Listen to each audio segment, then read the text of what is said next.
One of the few adults we know in the foreign policy realm is Tulsi Gabbard, the former member of Congress from Hawaii, and we're happy to have her join us tonight. Congressman, thanks so much for coming on.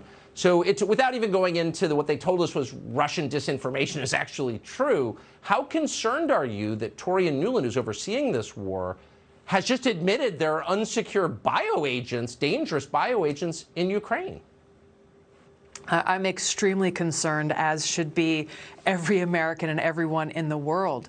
The seriousness of this situation really can't be overstated. First of all, she didn't say no when she was asked by Marco Rubio about there being biological or chemical weapons in Ukraine. So if there were or are, obviously that would be a violation of the Biological Weapons Convention. Number two, they're categorically been trying to hide this, as you've laid out very, very well. And then once they were found out, rather than saying, hey, you know what, this is a critical emergency, it's a crisis, we have these pathogens in the midst of a war zone, not just in one location, but between 20 and 30 labs in Ukraine.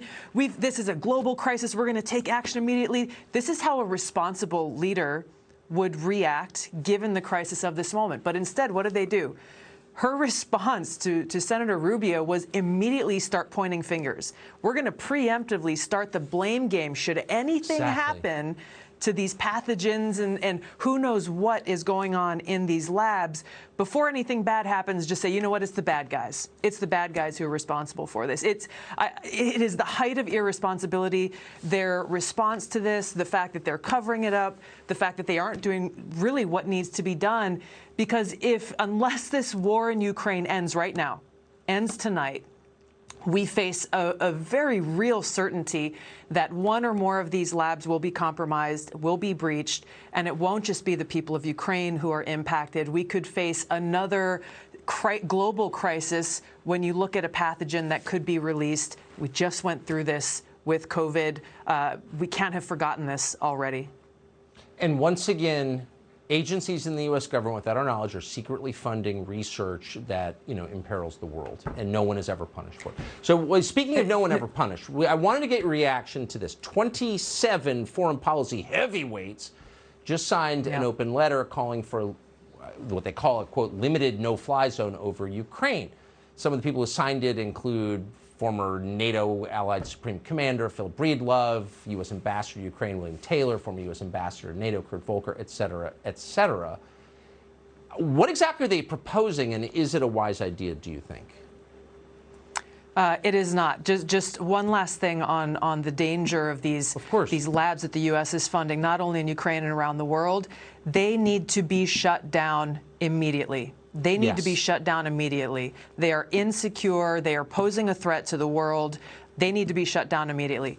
On the no-fly zone that's being proposed and encouraged by these so-called foreign policy experts, look, they're trying to act tough, Tucker. They're trying to say, we've got to do something. And I get it. There is so much suffering that we're seeing on our televisions all day and all night. And I get that the American people are frustrated because we want to see this end.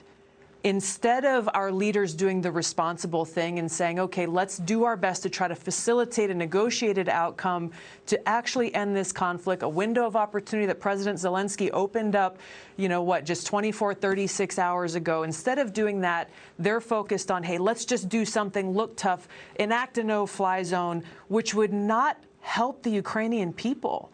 It would make things worse. It's not going to help the American people. It'll make things worse. It'll drastically escalate this crisis and put our pilots directly against Russian pilots, putting us in conflict at war with Russia, the other nuclear armed power, pushing us, shoving us towards this brink of nuclear catastrophe and nuclear war that would destroy the world. Yeah, and Ukraine.